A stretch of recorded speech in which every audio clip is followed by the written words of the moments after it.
Stage 4 మోకాళ్ల అరుగుదలకి నొప్పి లేకుండా కీళ్ల మార్పిడి ఆపరేషన్ చేయబడును.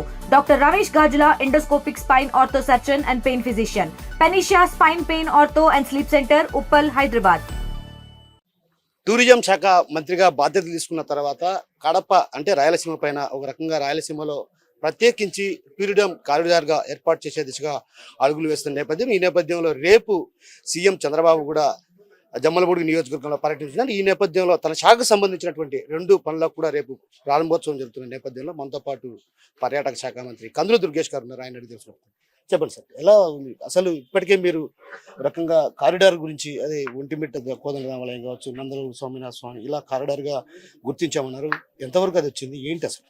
ముందుగా పెద్దలు, మాజీ మంత్రివర్యులు, మాజీ ఎంపీ గారు, అదేవిధంగా మాజీ శాసనసభ్యులు శ్రీ ప్రస్తుత శాసన మండలి సభ్యులు రామచంద్రయ్య గారు ఈ ప్రాంతంలోనే రాజకీయాల్లో కొన్ని విలువలకి, ఉన్నతమైనటువంటి ఆలోచనలకి దర్పణంగా నిలిచినటువంటి పెద్దలు, వారిని కలవడానికి ప్రత్యేకంగా వచ్చాను వారి ఇంటికి. వారితో నాకు ఉన్న అనుబంధం కూడా చాలా గొప్పది. ఆయన మంత్రిగా ఉన్నప్పుడు నేను ఎమ్మెల్సీగా ఉన్నాను. ఆయన యొక్క సహకారంతో, ఆయన యొక్క ఆశీస్సులతోటి అనేక కార్యక్రమాలు చేపట్టగలిగాం. అందువల్ల ముందుగా వారు నిండు నూరేళ్లు ఆయుర ఆరోగ్యాలతో ఉండాలని మనస్ఫూర్తిగా కోరుకుంటూ, ఇక మీరు అడిగిన టూరిజం సంబంధించినటువంటి కార్యక్రమం ఇవాళ ఈ ప్రభుత్వం వచ్చిన తర్వాత, మా కూటమి ప్రభుత్వం వచ్చిన తర్వాత ముఖ్యమంత్రి చంద్రబాబు నాయుడు గారి నేతృత్వంలో కొత్త పాలసీని తీసుకురావడం, 2024-29కి గాను 5 సంవత్సరాల పాలసీని తీసుకురావడం టూరిజంలో. దానికంటే మించి ఒక విప్లవాత్మకమైనటువంటి మార్పు ఏంటంటే టూరిజంకి ఇండస్ట్రీ స్టేటస్ ఇవ్వటం.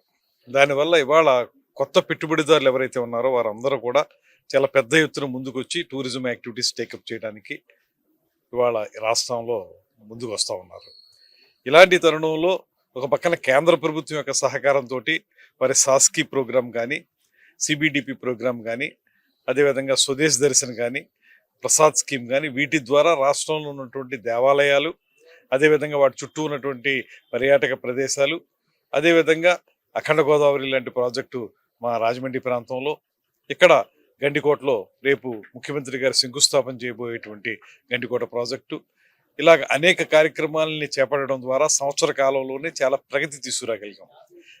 ఆ ప్రభుత్వ హయాంలో ఎక్కడా కూడా టూరిజం అంటే ఆ మంత్రులు చేసిన పని ఏంటంటే బయటకు వచ్చి ఆనాటి ప్రతిపక్ష నాయకుల్ని దుర్భాషలాడడం, నోటుకొచ్చిన మాట్లాడడం అనేది టూరిజం శాఖ యొక్క కార్యక్రమం అన్నట్లుగా వారు చేస్తే, ఇవాళ మేము పూర్తి స్థాయిలో టూరిజంను అభివృద్ధి చేయడానికి చేసే ప్రయత్నం, పబ్లిక్ ప్రైవేట్ పార్ట్నర్షిప్ మోడ్లో మొత్తం ప్రైవేట్ పెట్టుబడిదారులను కూడా ఆహ్వానించి వారి ద్వారా కార్యక్రమాలు చేపడుతున్నాం. అందులోనే మీరు చెప్పిన విధంగా రేపు ఒకేసారి వారు డైరెక్ట్గా గండికోటకి సంబంధించినటువంటి శంకుస్థాపన చేస్తారు. దాంతోపాటు వర్చువల్గా కొన్ని అహోబిలం, నంద్యాల జిల్లాలో ఉన్న అహోబిలంకి సంబంధించినటువంటి 25 కోట్లతో చేసేటువంటి కార్యక్రమం, అదేవిధంగా అక్కడ మనకి అరకు వ్యాలీ దగ్గర ఉన్నటువంటి ఈ మన బొర్రా కేవ్స్ సంబంధించింది అదొక 25 కోట్లతోటి ఇలాగ కొన్ని కార్యక్రమాలని వర్చువల్గా ఆయన శంకుస్థాపన చేస్తారు. దాంతోపాటు ఈ మధ్యకాలంలోని విజయవాడలో జరిగినటువంటి పెట్టుబడిదారుల సదస్సులో ప్రమారమి 10,000 కోట్ల రూపాయల హోటల్స్కి సంబంధించినటువంటి ఎంఓయూలు చేసుకోవడం జరిగింది. అందులో కొన్ని పట్టాలు ఎక్కుతున్నాయి. వాటికి సంబంధించి కూడా రేపు వర్చువల్ శంకుస్థాపన చేస్తారు.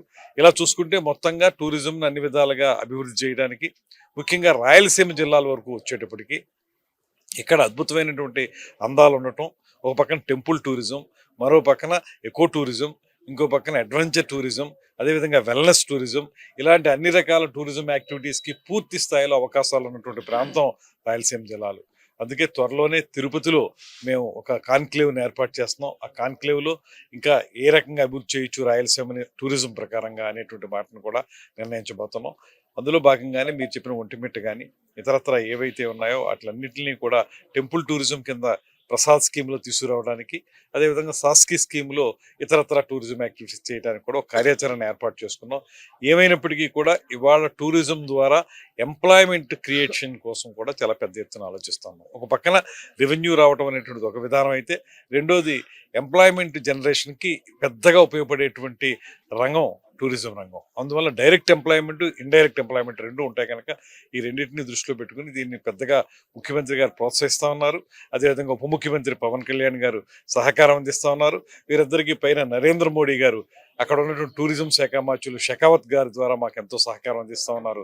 అలా కేంద్ర ప్రభుత్వ సహకారంతో ఒక పక్కన, ప్రైవేట్ రంగంలో పెట్టుబడిదారులతో మరో పక్కన రాష్ట్రంలో టూరిజం అభివృద్ధి చేయడానికి పూర్తి స్థాయి కార్యాచరణ ఏర్పాటు చేసుకున్నాం. సార్, ప్రధానంగా ఇప్పటికే గండికోటలో కొంత భయానకమైనటువంటి వాతావరణం ఏర్పడింది. ఏదైతే విద్యార్థిని మర్డర్ మిస్టరీ వీడని పరిస్థితి, ఈ నేపథ్యంలో కూడా అటు పర్యాటకులు కూడా కొంత అక్కడక్కడ భయపడుతున్నటువంటి పరిస్థితి. అంటే విదేశాల నుంచి ఎక్కువ శాతం కూడా గండికోటకు సందర్శిస్తూ ఉంటారు. సో ఈ నేపథ్యంలో అక్కడ ఎలాంటి చర్యలు తీసుకోబోతున్నారు, అదేవిధంగా సీసీ కెమెరాలు కానీ ఇతరత్ర ఏమైనా ఏర్పాటు చేయబోతున్నారు? ఇప్పుడు మీకు సీసీ సర్వైలెన్స్ అంటారు కదా, దాని ప్రకారం మొత్తం గండికోట ప్రాజెక్ట్ అంతా ఏది చేయబోతున్నాం దాన్ని మొత్తం సీసీటీవీల యొక్క పర్యవేక్షణలో ఉండే విధంగానే పూర్తి స్థాయిలో కార్యక్రమం చేపడతా ఉన్నాం. చిన్న కార్యక్రమం చేపట్టినా పెద్ద చేసినా పూర్తి స్థాయిలో భద్రతా ప్రమాణాలను దృష్టిలో పెట్టుకుని వాటి ప్రకారం అక్కడ ఏ రకమైనటువంటి అసాంఘిక కార్యక్రమాలు జరగకుండా ఉండే విధంగా ఒక పక్కన ఫోర్ట్ని అంటే కోటని అభివృద్ధి చేయటం, అందులోనే జుమ్మా మసీద్ ఉంది, దాని పక్కన రంగనాథ స్వామి ఆలయం ఉంది, పూర్వం ఎప్పుడో ఉన్నవి. వాటిని రెండింటిని కలుపుతూ ఇతరత్ర ఏవైతే కట్టడాలు ఉన్నాయో వాటన్నిటినీ కూడా ఉన్నటువంటి కట్టడాలని చెక్కు చెదరకుండా ఇవ్వకుండా, వాటి రూపం మార్చకుండా పూర్తి స్థాయిలో అభివృద్ధి చేయడానికి, కనెక్టివిటీ ఏర్పాటు చేయడానికి ఒక పక్కన ప్రయత్నం, మరో పక్కన గార్జ్ ఏదైతే ఉందో ఆ గార్జ్కి సంబంధించి ఒక ఎమ్యూనిటీ సెంటర్స్ ఏర్పాటు చేయటం, దాంతోపాటు కొన్ని వాటర్ స్పోర్ట్స్ ఏర్పాటు చేయడం, బోటింగ్ ఏర్పాటు చేయడం, ఇలాంటి కార్యక్రమాలు చేయడం ద్వారా దీన్ని అభివృద్ధి చేసే క్రమంలో భద్రతా ప్రమాణాలను కూడా ప్రధానంగా తీసుకుని దాంతోపాటు అండర్ సీసీటీవీ సర్వైలెన్స్లో మనం దాన్ని మొత్తం పర్యవేక్షించి తద్వారా ఎక్కడా కూడా ఏ రకమైనటువంటి అవాంఛనీయ సంఘటనలు జరగకుండా చూడడానికి కార్యాచరణ ఏర్పాటు చేస్తున్నాం కనుక రాబోయే రోజుల్లో ఎటువంటి పరిస్థితుల్లో కూడా గండికోట సందర్శకులకు ఉపయోగపడే విధంగా ఉంటుంది తప్పితే ఏ రకమైన ఇబ్బంది ఉండదు.